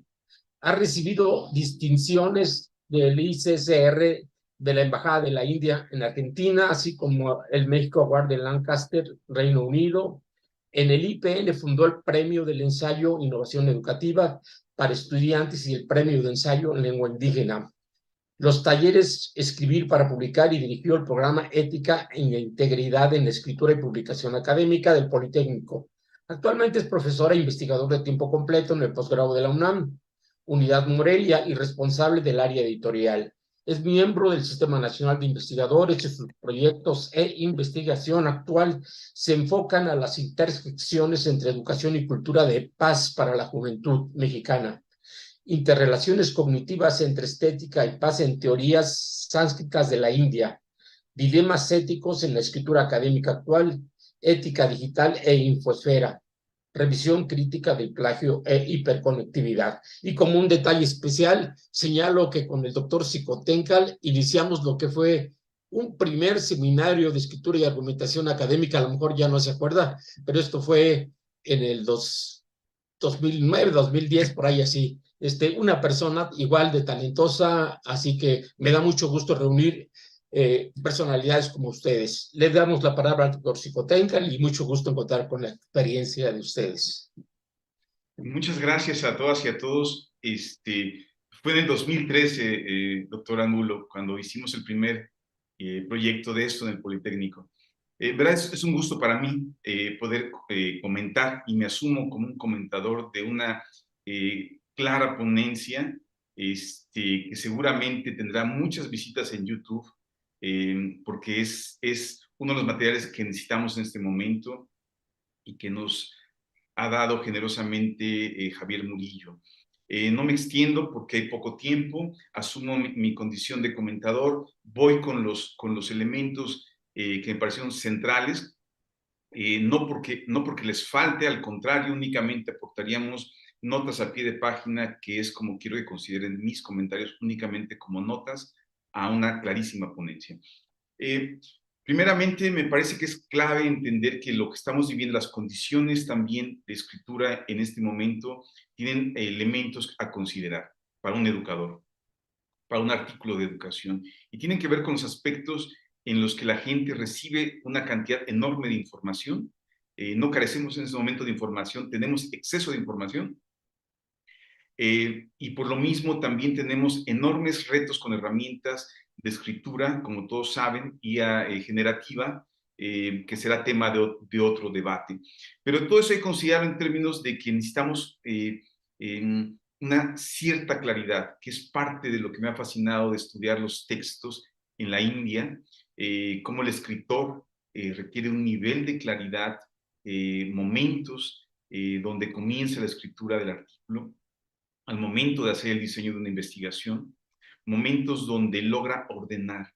En este momento tenemos una sobreexposición a una cantidad de información considerable que a veces hemos visto como nubla o ralentiza los procesos en los que los estudiantes o los investigadores logran definir. Entonces, creo que una sugerencia básica sería la claridad que uno requiere en un momento para poder comunicar esto que me pareció fantástico. La investigación transforma el mundo, sí, por eso estudiamos doctorado y por eso seguimos teniendo esperanzas en la escritura y en la publicación. En ese sentido, creo que es clave la distribución de páginas, como mencionó Javier Murillo. Ese es un problema que vemos luego en los artículos como editores. Introducciones enormes o momentos de discusión enormes que no corresponden con el armazón armónico que debe llevar la estructura de un artículo. Entonces, ese es me parece que es una sugerencia que ayuda mucho a investigadores jóvenes y a jóvenes que están iniciando también su carrera de investigación. Entender que los editores vemos en una mancha tipográfica que llamamos la distribución y la claridad del pensamiento que se refleja en la escritura. Es muy importante el estilo, eso es, sigue siendo tema de muchas publicaciones de escritura en Iberoamérica y en inglés. Me parece clave algunas de las rutas que dan las pedagogías en inglés para escribir. Es concisión de frases, concisión, claridad, mensajes claros. Evitar barroquismos es muy importante, ¿sí? Evitar el exceso, como dijo Javier Murillo, los adjetivos, en verdad, como editores en ese momento nos desaniman y nos envían focos rojos de que le damos como que otro proceso a ciertos artículos cuando están sobreexpuestos ya y están avisando que no es una investigación realmente, sino que hay un proceso quizá de intento de comunicar otra cosa. Entonces, hay que cuidar eso, como dijo Javier Murillo, escritura, estilo claro, legible, eso se hace practicándolo. Si tenemos un párrafo oración, ¿sí? Tenemos que hacerlo realmente una oración sencilla. Y todos los otros 14 líneas del párrafo a veces no sirven. Tenemos, la concisión es muy importante en este momento en que el investigador tiene opciones de artículos cada vez más claros, muy precisos, joyas, donde a veces pensamos dedicar, más bien vamos por allá, que recorrer artículos donde hay una redundancia enorme en la escritura. La comunicación entonces en ese sentido para un artículo de educación tiene que ser clara. La comunicación de unidades de pensamiento también nos está indicando la calidad de la investigación, ¿sí? Es decir, a veces tenemos artículos que superan el equivalente a 8,000 palabras, que son un exceso en este momento. Hay revistas que están literalmente exigiendo que el autor sea muy conciso. Entonces, yo sugeriría, en ese sentido, lo que nos ha permitido conocer el doctor Javier Murillo, que esto lo tomen realmente como una constante. Escribir de manera clara y eliminar las redundancias. Eso lo hacemos en la relectura. Uno mismo debe volver su propio editor. Borges era un ejemplo de esto. Editar, cuidar. Eso lo podemos trasladar literalmente a nuestra práctica. Eliminar lo que no sirve. En ese sentido, también los preliminares que dio Javier Murillo tienen que ver con el cuidado de lo que llamamos en este momento los editores, una de las tareas enormes, porque de ahí se define qué artículo pasa realmente a siguientes etapas, que es precisamente la integridad académica, que es un tema que hemos monitoreado, investigado en el mismo Politécnico y es parte de una investigación en curso. Cómo afecta, cómo impacta, qué habilidades, qué nuevas formas de pensamiento y escritura ha generado en el mundo. Y nos permite entender que el editor, antes, cuando no teníamos herramientas de detección de similitudes, usábamos ciertas técnicas, ¿sí?, que nos dieron experiencia. Cuando llegan las herramientas, utilizamos Authenticate, utilizamos Turnitin o utilizamos las que son libres, que a veces son limitadas, pero eso nos da una ruta clarísima de qué está pasando cuando las usamos adecuadamente y interpretamos el resultado. Nunca dejamos un resultado de porcentaje de similitudes únicamente al porcentaje de la máquina y el software. Tenemos que interpretarlo. Entonces, ahí es donde se define. Por eso un autor joven, un investigador, debe saber que en este momento sabemos qué instrumentos utilizó en la cocina donde se cocinó su artículo. Hay un momento en el que estamos viendo cómo el pensamiento, ¿sí?, refleja los filtros morales que están ocurriendo en la publicación académica en el mundo. Entonces, es un aviso, es decir, no hay, yo diría, otra recomendación más potente que el escritor de artículos científicos regrese al estándar moral de dignidad con el que escribe un artículo que es parte de su construcción intelectual. También es muy importante algo en esas fases preliminares, yo diría, la selección de la revista o del grupo de revistas donde se va a publicar el artículo. Es un procedimiento que he estado comparando con el mundo de habla inglesa en la India o en Inglaterra, con el mundo iberoamericano en español. Y vemos cómo hay una tendencia enorme en ciertas culturas de primero buscar los journals, una vez que tenemos el diseño de la investigación y fases avanzadas, tener journals ubicados, ¿cuáles son? Es decir, no terminar el artículo y luego buscar el journal, que a veces nos va a quitar mucho tiempo. Si tenemos seleccionados los journals, sugiero una herramienta. Hay una herramienta de Springer que se llama Journal Suggester.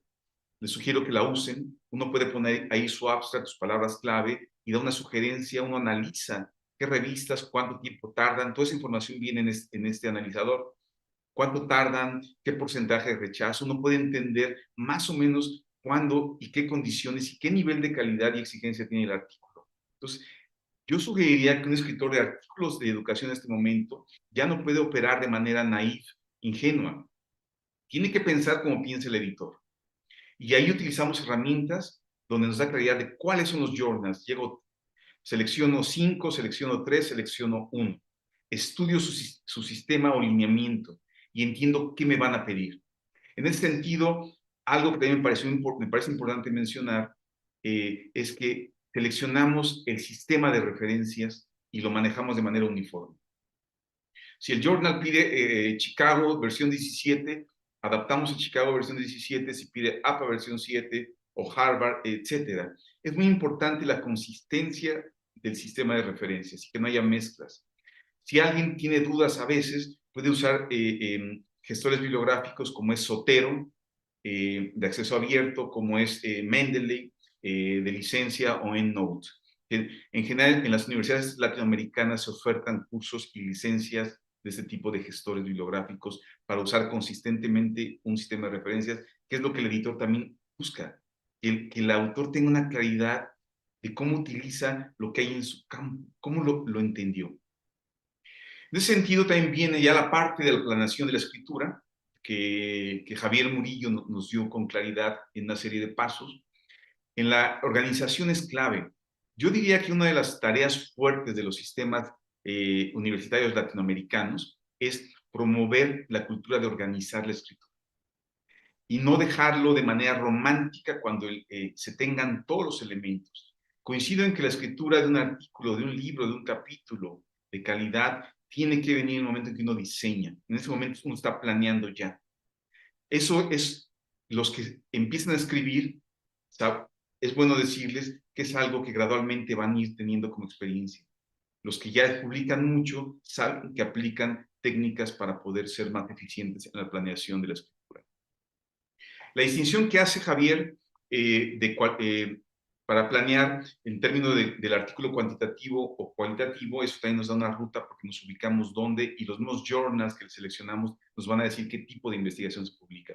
No hay que olvidar que también hay journals que aceptan métodos mixtos, y que es también una tendencia que estamos viendo fuertemente en la publicación académica, especialmente educativa, cuando vemos que cada vez es más interdisciplinario o se comunican las diferentes metodologías, y vemos artículos cada vez más complejos, que no son arbitrados ya en términos disciplinares, sino en términos multidisciplinares.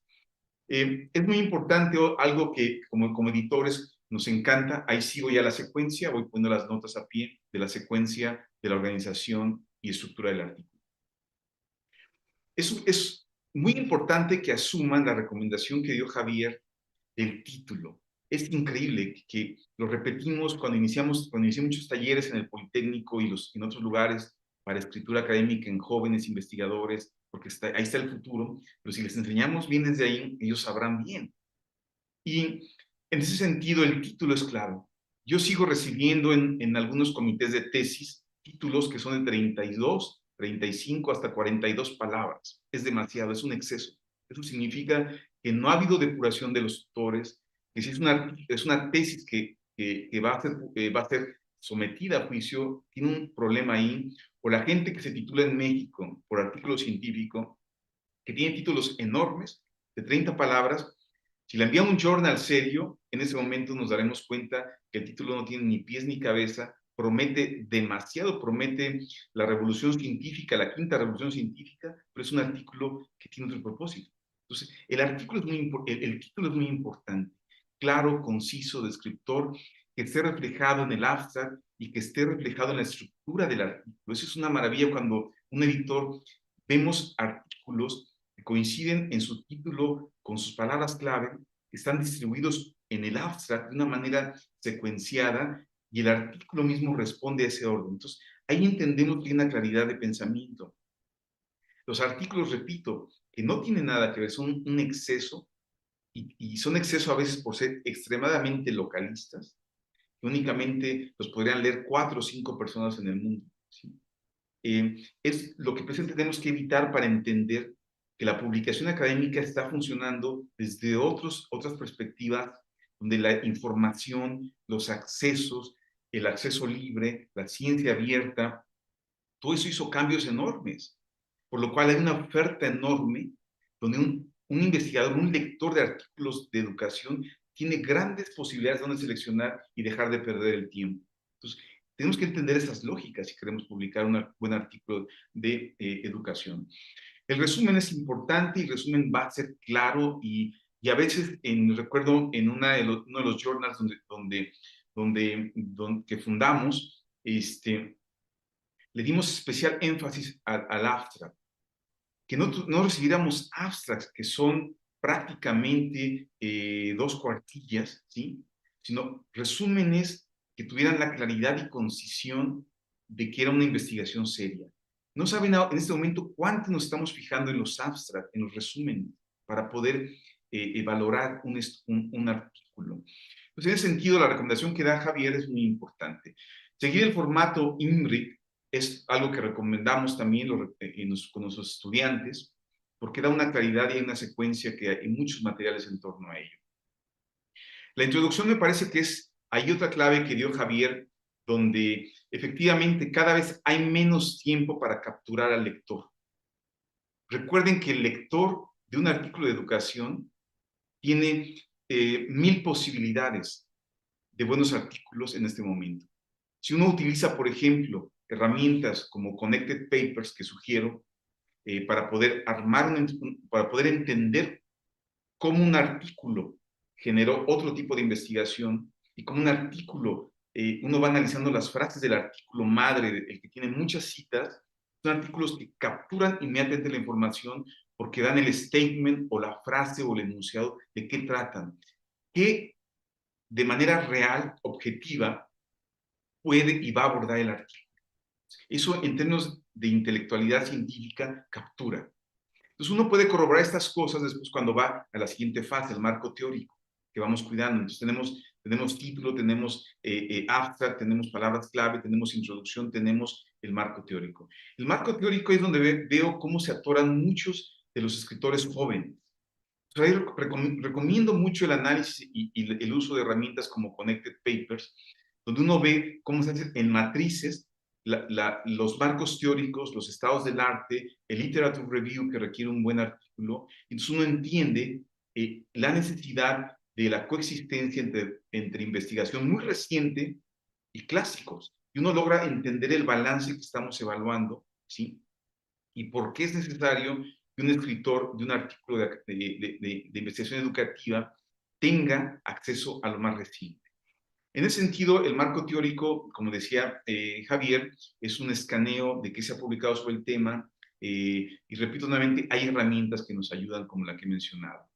Enseguida, los objetivos, me parece que el artículo tiene que, el escritor de un objetivo o objetivos debe hacer muchos borradores, ¿sí? No quedarse con objetivos enormes, extensos, con verbos o con frases que el verbo aparece hasta la 4ª palabra y son verbos que prometen enormes cantidades de cambios, de nuevas teorías que en ese momento se desbaratan. La redacción de objetivos tiene que ocurrir en términos de redactar, volver a redactar, reescribir, hasta que queden frases literales breves, concisas, que nos hablen de un qué, un cómo y un para qué, ¿sí? Es decir, esa estructura de pensamiento nos permite aclarar toda la información que tenemos, ¿sí? Entonces nos permite también generar objetivos, objetivo general, objetivos reales con verbos que indiquen, como mencionó Javier, completud, finalizar, no únicamente procesos abiertos que no sabemos cuándo vayan a terminar.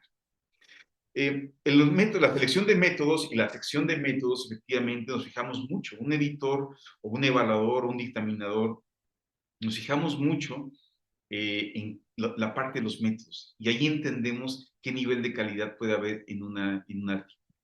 Por lo cual, la sugerencia es una revisión, una claridad, entender que ese es el corazón que va a buscar un evaluador, el corazón que un editor que tiene que estar revisando al mes, a la semana, al día, muchos artículos, ¿sí? Y que tiene que ser muy preciso en sus técnicas de qué potencialidades tiene tal artículo. Nos fijamos en la parte metodológica, en la sección de métodos.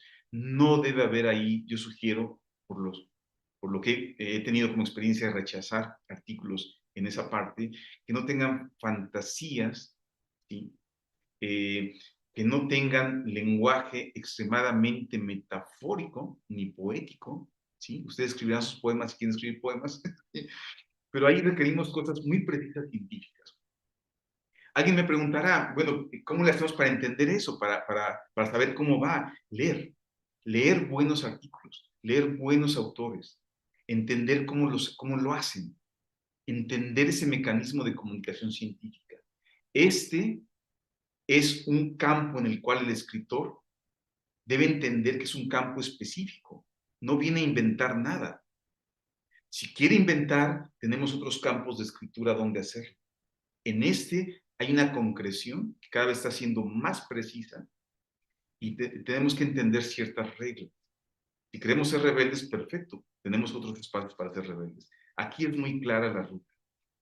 Entonces, viene ese mecanismo de los métodos, viene los resultados que todo el mundo espera, qué resultados, donde debe utilizarse.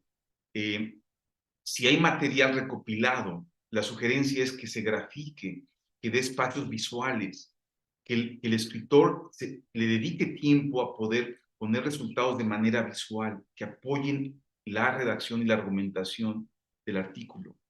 Hay veces que vemos resultados donde vemos manchas tipográficas, que a veces se pierde, el ojo pierde. Recordemos que la gente en este momento tiene una oferta enorme de artículos publicados y ya no carecemos de calidad. Hay mucha calidad abierta.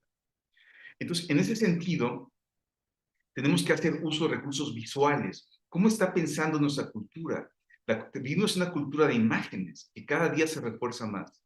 Pensemos que el lector en un brinco de un párrafo a otro puede perder la atención y tiene que regresar o decir no le entendí el artículo. Pero ahí podemos nosotros ayudar al lector de manera visual. Hacemos uso de tablas secuenciadas, gráficos, separamos gráfico de tabla, entendemos que hay una dinámica visual diferente y la utilizamos. Y eso permite que un artículo también pueda ser seccionado cuando se utiliza para labor docente, para explicar, para discutir. Uno puede tomar literalmente gráficas, tablas de resultados y discutirlos. Queremos que la ciencia en español tenga mayor porcentaje de impacto en el mundo. Pero también tenemos que entender que hay formas estandarizadas ya, algunas, de comunicación visual de la ciencia. Entonces, ahí yo remitiría al escritor de un artículo de investigación educativa que tenga que mostrar datos, que entienda el mecanismo visual del cual puede en este momento poder tener acceso y usarlo. Después viene la discusión y coincido efectivamente en que los artículos de discusión nos vamos directamente, porque ahí aprendemos, ahí estamos viendo cómo está ocurriendo el debate en el mundo. Pues vemos, hay artículos donde la sección de discusión es muy preciada. Y efectivamente cuando la vemos mezclada, como he mencionado en otros lugares, vemos secciones de discusión mezcladas con resultados o que están en lugares dispersos y que la discusión se viene ocurriendo de manera confusa desde el inicio del artículo, vemos que le va a restar potencia a la sección de discusión. Por eso la claridad de la organización del artículo. La sección de discusión de resultados es muy importante, repito, pero debemos dejar exactamente el momento, el escenario, para poder seccionarlo y en verdad sugerir que sea distinto de la conclusión, que sea distinto de la mera descripción de un resultado. Y ahí es donde vemos cómo la conclusión se encamina a ser una conclusión real, que es algo también para ser probado. La conclusión, digamos, realista o digamos, objetiva, va a carecer de toda esa cantidad de cosas que a veces prometemos y que un buen artículo científico evita eso. Si queremos prometer, mejor hagamos otro. Y ahí vemos, ¿sí? Concretemos. Entonces, hay veces que la gente se dispersa, vemos que a veces ocurren en un sector, en un cierto nivel de estudiantes jóvenes o de jóvenes investigadores, donde les pedimos que las conclusiones sean objetivas, que no sean saltos al vacío, sino que sean consecuencias lógicas de pensamiento conforme a lo que se prometió y se demostró en el artículo, que sean coherentes con lo que se ha dicho y con lo que se ha argumentado. Entonces, la revisión de conclusiones es muy importante. Cierro entonces diciendo que por el tiempo, creo que mi tiempo se agotó. El balance de referencias también es muy importante. Vemos artículos que carecen de referencias recientes. Eso en este momento ya nos puede permitir, quizá hace 30 años cuando hacíamos investigación y que había que desplazarse de un lugar a otro para buscar en el fichero de la biblioteca, pues era difícil. Hoy en día tenemos acceso a enormes colecciones. Por ejemplo, mi universidad, la UNAM, paga enormes licencias para acceder a todo, ¿sí? En ese sentido, no hay, creo que en este momento ya no hay una disculpa de que no hay información reciente. La información reciente, y es un balance de calidad, de que la gente está al tanto de la discusión, lo cual no significa, me parece aclararlo, que la gente se tenga que poner a querer leer todo. Es imposible. Al día se publica una cantidad considerable ya de artículos en nuestros campos de conocimiento. Entonces, no queremos generar con las sugerencias de cómo redactar un artículo científico de educación, no queremos generar el estatus de enorme ansiedad y estrés que está recibiendo en este momento el investigador que quiere publicar. Queremos decirle que hay herramientas que permiten seleccionar, herramientas que uno puede ubicar en su nivel de impacto, herramientas como Publish or Perish de Harsing, un software que nos va a indicar el impacto y realidad de impacto que tiene un autor o un artículo, ¿sí? O una revista. Y todo eso nos va a depurar de millones de resultados en Google, nos va a permitir usar herramientas que nos precisen a 100 resultados, 10 resultados, 5 resultados. De esta manera puedo ubicar literatura muy reciente, conectarla, ¿sí? Puedo ubicar efectivamente, como mencionó Javier, usar Crossref. Podemos utilizar los mismos buscadores de las herramientas que les pusieron anexas, tanto Taylor and Francis, Elsevier, Springer, Cielo, el Cielo Citation Index, etcétera. Todo esto nos va a permitir ubicar artículos relacionados, ¿sí? Que vamos a ver que nos van a permitir entender la necesidad de incorporar referencias actuales, lo cual subrayo porque es algo que siempre los estudiantes preguntan, los investigadores jóvenes, que creen que entonces deben dejar, no pueden citar libros ni citar cosas anteriores a 5 años. No estamos diciendo eso. Estamos diciendo tener la capacidad de ubicar los clásicos de nuestra área, ¿sí? Balancearlos, discutir con ellos, pero discutir en torno y marcos de investigación reciente. Ahí es donde entendemos el balance. La investigación en el área 1 y 2 está ocurriendo de manera, se está evaluando 3 años. Es decir, en ciencias médicas sabemos por qué. En áreas de ciencias sociales y humanidades, área 4 y área 5, está operando el mecanismo de 5 años, aunque estamos argumentando que en algunos casos son 10 años donde tardaba el monitoreo de impacto de una obra en esas áreas. Hoy está ocurriendo más rápido por los mecanismos digitales.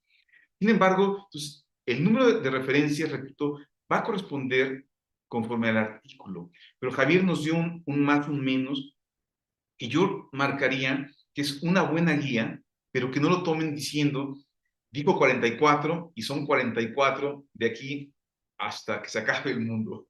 No, es una buena sugerencia, pero puede ser más, pueden ser menos. Lo importante está en los criterios que él dio de balance, de investigación reciente, clásicos y el balance que hacemos en cada campo de conocimiento que está teniendo una forma diferente de cómo la ciencia está impactando. Finalizo entonces agradeciendo, diciendo que la labor de escribir un artículo es una labor de escribirla. Es decir, aun cuando todo lo que existe en este momento nos está indicando que es posible que la gente se brinque y que utilice otros atajos, que en otro momento quizá discutimos, ni siquiera digo exactamente cuáles, sino que recuperemos la claridad de escribir un artículos de educación con las herramientas, el mecanismo como el pensamiento lo evalúa, o el pensamiento lo ordena, y la madurez que vamos adquiriendo al escribir. Cuando iniciamos a escribir un artículo, se preguntaba Octavio Paz, cuando escribió un libro fantástico llamado La llama doble, pues se aplica ahí. Es decir, el momento en el que uno ya está generando, ¿sí?, el diseño de un nuevo tema, una nueva investigación. Puede tardar años, ¿sí? Pero de manera práctica, uno puede comenzar el artículo en el momento del diseño. Muchas gracias y no me resta más que sugerir y recomendar lo que Javier ha dicho y sobre todo que hay un sitio web de respaldo. Muchas gracias. Muchas gracias al doctor Xicoténcatl Martínez Ruiz. Y sería injusto no darle la palabra para una reflexión breve al doctor Francisco Javier, si es tan amable.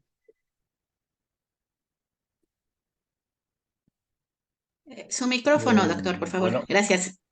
qué excelente, que mi colega Martínez ha hecho una exposición excelente, mucho mejor que la mía. Creo que coincidimos plenamente en todos los aspectos y me parece que es muy complementaria.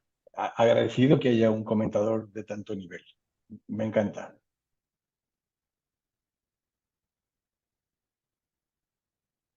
Noel, micrófono, por favor. ¿Alguna reflexión final, doctor Xicoténcatl? Yo quizá, si es que la gente tiene preguntas para el doctor Javier Murillo, yo creo que es momento de aprovecharlo. Es decir, realmente es una oportunidad de tener un ponente de este nivel. Muy bien, cedo la palabra a la doctora Erika para que dé conducción a las preguntas y la revisión que aparece tanto en el chat como en YouTube. Muchas gracias. Bueno, sí, muchas gracias. Bueno, tenemos en el chat muchas felicitaciones, agradecimientos. Hay una pregunta, y bueno, tenemos muchos estudiantes aquí de doctorado acerca de qué consejos darían a quienes están iniciando, a quienes van a escribir su primer artículo. Quien quiera contestar, adelante. Adelante, doctor Bueno, Murillo. lo ha dicho el profesor perfectamente. Estoy de acuerdo, hay que leer. Y además muchas veces cuando leemos investigación leemos el contenido, pero también hay que leer la forma, cómo lo se ha estructurado, cómo lo justifica, cómo lo escribe. Creo que leer es un elemento fundamental. No podemos empezar a descubrir lo que ya está descubierto. Hay que leer mucho, pero insisto, también hay que fijarse en el contenido. Profesor, que me parece fundamental. Y además otra idea, es decir, aprender a escribir se aprende escribiendo. Te aceptan un artículo después de que te hayan rechazado otro. Es que es la única forma de aprender a base de experiencia, de escribir humildemente, de hacerlo a diario y poco a poco se consigue. Es como un maratón. Yo estoy seguro que quizá ninguno de los que estemos aquí podemos hacer días, vamos haciendo pequeños esfuerzos, de vez en cuando una carrera menor. Estoy seguro que de aquí a un tiempo por lo menos podemos intentar un maratón. Pues igual escribir un buen artículo. Es una cuestión de aprender y de escribir mucho. Ok, doctor Xicoténcatl, adelante. Me encantaría también únicamente mencionar, para el caso del escritor joven, y más si hay estudiantes de doctorado, es muy importante comenzar, quizá teniendo en mira revistas donde no es la exigencia tan alta. Es decir, uno puede ir practicando los ensayos. Es decir, recordemos el caso de Akerlof, George Akerlof. Hay un artículo que estudiamos también cuál es su procedimiento. Este artículo es el de Market of Lemons, el mercado de los limones. Akerlof le dieron el premio Nobel por esos descubrimientos, pero ese artículo fue rechazado muchas veces. Cuando Akerlof lo tiene en mente, lo envía al primer journal y toda la historia y el análisis lo hemos hecho y está en internet también. Entonces lo rechazan de las revistas más altas de su campo donde él aplicó. Lo que hemos logrado rescatar de cuál fue el dictamen que dieron las revistas, journals muy bien posicionados, fue que Entre ellos que el artículo estaba muy claro, en lenguaje coloquial, en lenguaje entendible y carecía de tecnicismo, lo cual generaba sospechas de la investigación. Es decir, lo vuelve a enviar a otro journal, a otro super journal, y lo mismo, no se lo aceptan porque el artículo está bien escrito, se entiende. Y pues se cansa, lo deja reposando, se va a la India, regresa, lo envía a una revista más bajita, digamos, en el sentido de todo el proceso de arbitraje. Digamos que una revista de menos rigor, menos dinero y menos índices. ¿Sí? Se lo aceptan. Y el artículo es el artículo que da precisamente elementos para poder entender las economías y le dio el premio Nobel a Akerlof. Si uno analiza el libro, el artículo que está en internet, búsquenlo de Market of Lemons, vean la claridad con la que él escribió, pero fueron ensayos. Yo sugeriría que para un estudiante, un escritor joven, tiene que escribir y enviar, tiene que probar. Y la sugerencia muy fuerte que la digo por resultados de investigación de qué factores emocionales intervienen en que un autor que ha descubierto algo, deja de intentar publicar, como fue el que hicimos en el Politécnico, gente fantástica que escribió cosas, pero que jamás quiso volver a publicar por la primera experiencia de rechazo. La primera experiencia de rechazo a nuestros estudiantes, a nuestros jóvenes, debemos prepararlos, porque decirles que es normal, no es algo definitivo. Es, de hecho, un aliciente para continuar intentando, estructurando hasta que se publique. Es no desanimarse, es literalmente esperar el escenario de discusión con los más importantes investigadores de nuestro campo, ¿sí? Y es un efecto de sostener lo que el mundo griego llamaba andreia, ¿sí? La valentía, sostener la andreia intelectual, es decir, la valentía intelectual de seguir intentando, no dejar de intentar. Esa sería, yo diría, una recomendación también importante por los resultados de investigación que vimos de gente que descubrió grandes cosas, pero que dejó de publicar o dejó de intentar publicarlas por los primeros rechazos. Le dolieron mucho. Pensemos que no es definitivo. Tomémoslo como un entrenamiento. Muchas gracias. Tenemos otra pregunta que hacen al profesor Murillo, al doctor Murillo, pero creo que también sería importante que la contestara el doctor Jicotencat. ¿Cuál sería su opinión sobre la aplicación de la inteligencia artificial en la investigación científica? ¿Cuáles serían sus alcances y sus límites? Adelante, doctor Murillo.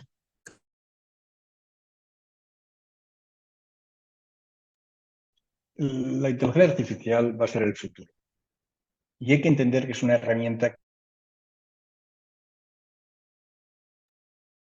Ya no escuchamos su micrófono. Creo que hay algunos problemas. Adelante. Nos puede ayudar a mejorar nuestra redacción. Lo que no lo puede hacer es sustituir la mano del investigador. Nosotros hemos detectado en la revista como algún artículo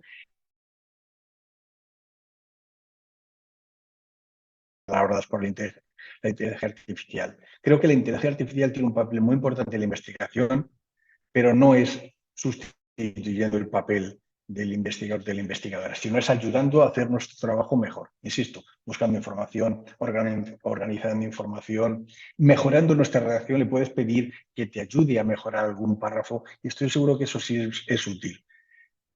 Pensar que va a sustituir nuestro trabajo, eso está claro que no va a ser así. Creo que poco a poco va a haber que ir aprendiendo a utilizarla, pero sabiendo que lo importante son nuestras ideas y la creatividad, todavía la inteligencia no va a encontrarla. Gracias, doctor. Doctor Jicotencat, adelante. Abono únicamente a que efectivamente, si nosotros entendemos que es una herramienta, repito, como en otros foros hemos comentado, podemos entender de qué manera vamos a utilizarla. Y en ese momento ya hay lineamientos, ya hay posturas sobre cómo utilizarla para escritura académica, la investigación, etcétera, ¿no? Entonces, vemos que hay revistas, por ejemplo, Springer o Elsevier comunicaron, ¿no? ¿Qué tratamiento van a dar a inteligencia artificial detectada en artículo donde no se declare?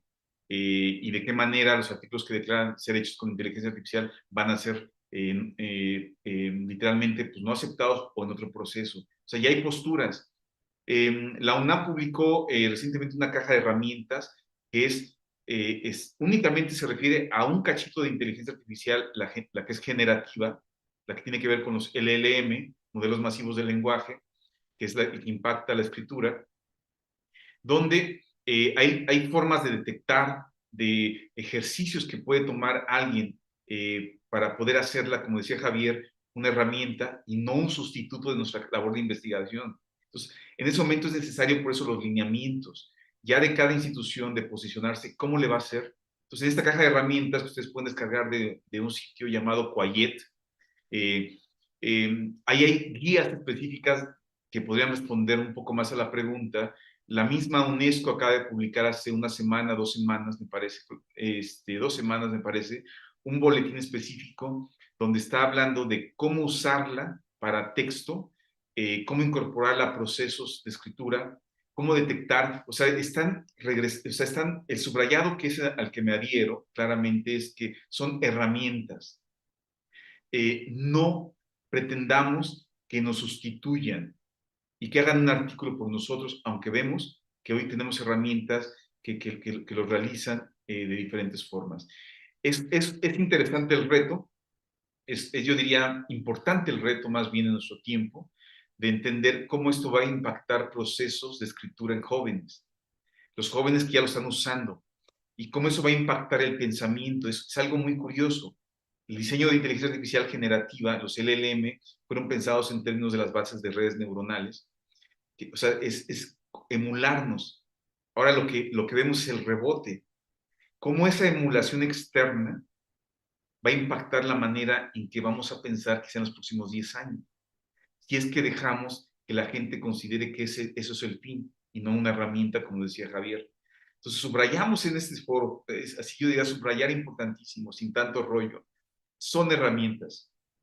Se usan de manera ética. Hay lineamientos y tenemos que enseñar a las generaciones jóvenes a que las usen en ese sentido y no que nos reemplacen. Sí, muchas gracias. Aquí me preguntan también si hay alguna estrategia para poder publicar muchos artículos en nuestra vida académica. Adelante, doctor Murillo. Hay una estrategia, trabajar mucho, dedicarle muchas horas. No hay más. Sí, muy bien. Bueno, tenemos también algunas preguntas aquí en YouTube, algunas relacionadas a lo que ya han comentado. Si estoy revisando literatura sobre un tema y encuentro que varios artículos hacen referencia a un trabajo antiguo, ¿es conveniente revisar el texto base, aunque sea, y resalto, antiguo? Ya más o menos lo respondieron, pero ¿qué podrían comentar?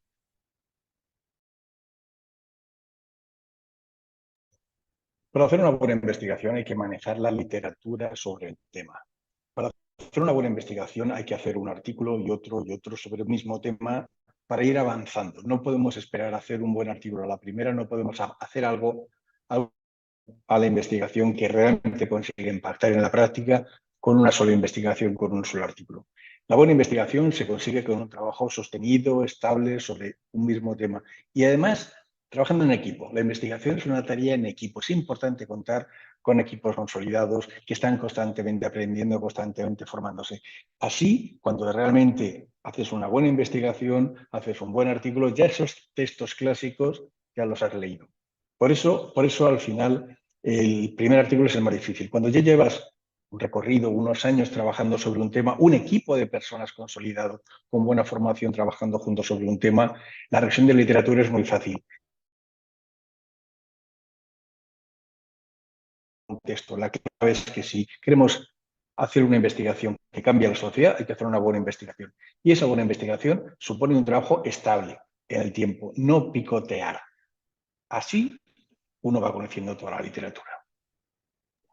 Ok, aquí hay dos preguntas. ¿Cuáles son los desafíos en prospectiva de artículos en ciencias sociales? ¿Y cuál es el proceso más desafiante al redactar un artículo académico? Bueno, al primero se lo dejo a mi colega, que seguro que lo sabe muchísimo mejor que yo, que veo que tiene un conocimiento muy exhaustivo. Ok, doctor Xicoténcatl, ¿cuáles serían estos desafíos en prospectiva de los artículos en ciencias sociales? Bien, lo que estamos viendo es que está obviamente la presión de la cantidad. Esa es lo que vemos que está impactando o va a impactar ya al investigador en ciencias sociales, ¿no? Entonces, yo creo que considerar que aún con las herramientas y las presiones que hay en este momento para un investigador en ciencias sociales, tiene que entender que los procesos de investigación y comunicación de la ciencia tienen que llevar un ritmo establecido, no hay atajos, ¿sí? Entonces, ese es en términos de prospectiva. En términos de prospectiva, con incorporación de tecnologías, vemos entonces ahí las grandes paradojas, ¿no? De gente que quiere publicar o que ya publicó o que está publicando. Vemos boletines recientes de investigadores en el mundo que están publicando un artículo por semana, ¿sí? Lo cual, pues, es decir, ¿cómo es ese artículo? O sea, ¿cómo alguien puede publicar uno por semana? Entonces entendemos que la presión de cantidad, yo diría, tiene que ser valorada de manera crítica por el escritor, por el investigador, entendiendo que la cantidad no está haciendo mejor el mundo. La cantidad está llenando más servidores. La investigación que impacta y que transforma requiere su tiempo. Lo cual significa también considerar que esa presión se le está llevando a los alumnos, ¿no? O sea, los alumnos están también teniendo ya esos patrones, ¿no? De que al futuro tengo que publicar tantos como tan y tantos. Otra tendencia futuro, lo que estamos viendo a partir de 2011, que hay gráficas y estudios importantes, subió la colaboración en artículos de ciencias sociales. De pasar de una persona de artículos de autor a artículos de pareja, subió la colaboración. Yo creo que lo que está ocurriendo es que en prospectiva el artículo de ciencias sociales es más colaborativo que antes. Eso significa que requiere en prospectiva la necesidad de revisar lineamientos éticos cuando se publican en ciencias sociales artículos colaborativos extensos, donde a veces hay que decidir, se publica, que la gente publica a veces en cachos, lo que llamamos ciencia salami, que vemos cada vez que está ocurriendo más en ciencias sociales, ¿sí? Y es una tendencia. Ahora, la sugerencia es esa, que los grupos de investigación en ciencias sociales pues, logren entender, emitir productos que ayuden en su campo, no seccionarlos ni regarlos en todos los diversos revistas y ver qué pasó con tal cosa. Es decir, entender la dinámica de la gente que está escribiendo ciencias sociales.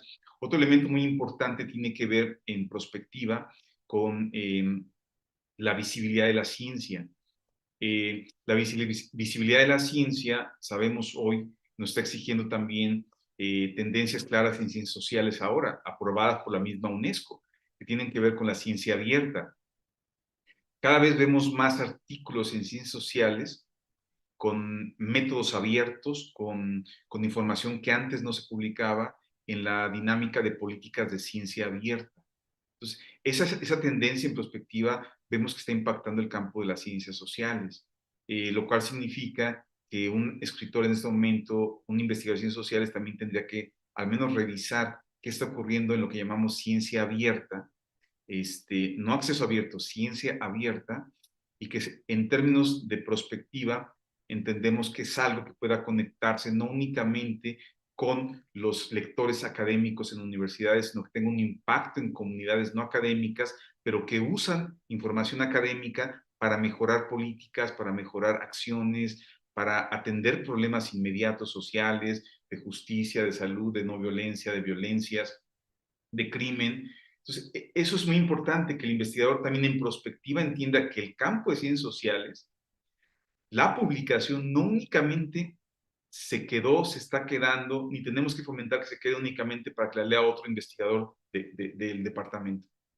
Que una parte de la investigación que monitoreamos de ciencias sociales tiene impactos que medimos con Almetrics o métricas alternativas, o impactos que nos permiten ver cómo sociedades, ONGs grupos, oficinas de gobierno, incluso cuerpos de asesores, comisiones especializadas, se hacen llegar de artículos académicos para poder tener cierto conocimiento sobre problemas sociales y soluciones. Entonces, la perspectiva también tiene que girar en ese sentido, salir de las universidades, salir del cubículo, salir del departamento, entender que lo que hacemos en ciencias sociales puede tener un impacto en la gente que lo está enfrentando el día a día. Ese sería Muy bien, brevemente. bueno, muchas gracias. Agradecemos mucho al doctor Javier. Él está en Europa, entonces es muy generoso al poder conectarse, es de noche. Daré la palabra al doctor Gabriel Álvarez para que cierre. Adelante. Gracias, Erika. Y pues bueno, agradecemos la presencia del doctor Francisco Javier Murillo Torrecilla y al doctor Jicoténcatl Martínez Ruiz. Muchísimas gracias a ambos. Voy a dar lectura de la constancia del doctor Murillo. El Instituto Politécnico Nacional y la Universidad Rosario Castellanos otorgan la presente constancia al doctor Francisco Javier Murillo Torrecilla por su participación como ponente en el tema Cómo escribir un buen artículo en educación. Esto en el tercer ciclo internacional de escritura y argumentación académicas en el marco de la 27ª aniversario del CIECAS. Esto 10 de noviembre de 2023. Y bueno, firman la constancia la doctora Alejandra Colón Vallejo, directora del CIECAS, y la doctora Rocío Lugui Sortibán Martínez, directora de investigación y posgrado de la Universidad Rosario Castellanos. Y bueno, nada más recordar que la siguiente sesión será el próximo miércoles 15 de noviembre a las 11 horas de la Ciudad de México y se presentará la conferencia La escritura académica en la universidad. Literacidad, géneros discursivos e interacción dialógica de la doctora Alejandra Reguera, profesora titular en Metodología de la Investigación Lingüística de la Universidad Nacional de Córdoba, Argentina. Pues reiteramos el agradecimiento al doctor Murillo, al doctor Jicoténcatl, y pues damos por cerrada esta magnífica conferencia. Muchísimas gracias a todos y a todas por su participación y asistencia. Muchas, Que tengan buen día. Hasta luego.